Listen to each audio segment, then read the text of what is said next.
So when you configure WordPress to work properly for SEO purposes and human visitors, one of the first things you should think about are tags and categories. In this video we'll talk about tags, in the next video we'll talk about categories. Just a special note, you can create tags and categories on the fly when you're writing posts, but you can also do them ahead of time. I suggest that you do them ahead of time for the bulk of them, because that way you'll then be able to optimize your blog posts or your posts by keyword. Okay, so let me just show you on the WordPress site itself. When you go to posts, see how there are categories and there are tags. I haven't set anything up for this website yet, so you're going to walk along with me.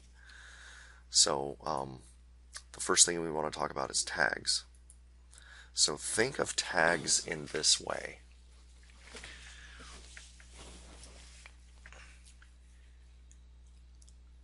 When you get a piece of mail, and it's a bill, say for example, and let's say it's a magazine subscription to National Geographic, you may file that bill in your filing cabinet once you've paid it as a magazine subscription.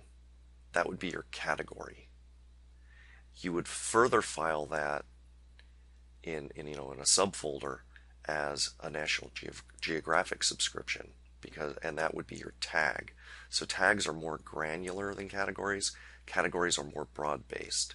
So for example, in the online world, if you're talking about internet marketing, you may say, list building is a category, whereas an autoresponder sequence post is going to be tagged with whatever keywords you might have in that post. But you would file it as a category, list building, and as a tag might be autoresponder, Aweber, iContact, 6 ways to build your list. It's a much more granular way to categorize things. Tags are, and it's a great way to help potential visitors find your content, because that may be exactly how they type in a search string. So think in those terms as well. If I want to find out how to lose 20 pounds in a month, I may type in to the Google search engine, how can I lose 20 pounds in a month? Now, being the smart internet marketer that you are, you may write a post that's titled how to lose 20 pounds in a month. You may tag that with many tags, but one of your tags might be how to lose 20 pounds in a month. On the other hand, you may put that in a category of lose weight or lose weight fast. Does that make sense? Okay. So in order to add tags, we just type in here. So first we go to posts, then we go to post tags. Then in the add new tag name field, you would add your tag. So since this is the ultimate guide to WordPress, tag might be how to configure WordPress. I might write a post about that.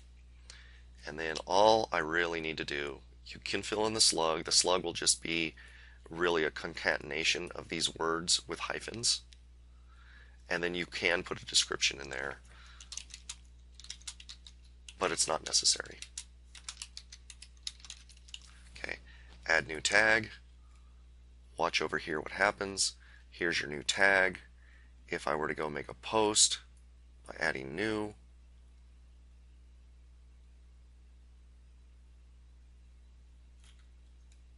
I could go down here, write my title, write my content. I would always choose a category, and we'll go over that in the next video.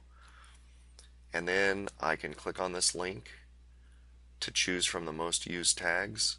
Because I haven't really used any tags, it really won't matter. But I could type in here how to configure and then it pops up for me because I've already typed it in. Oops. And then just click add. And when you're done creating your content, you click publish. You're done. That's all there is to tags. So think of tags as a more granular categorization or way to describe your content to a potential visitor, especially a visitor through a search engine. Okay? Thanks.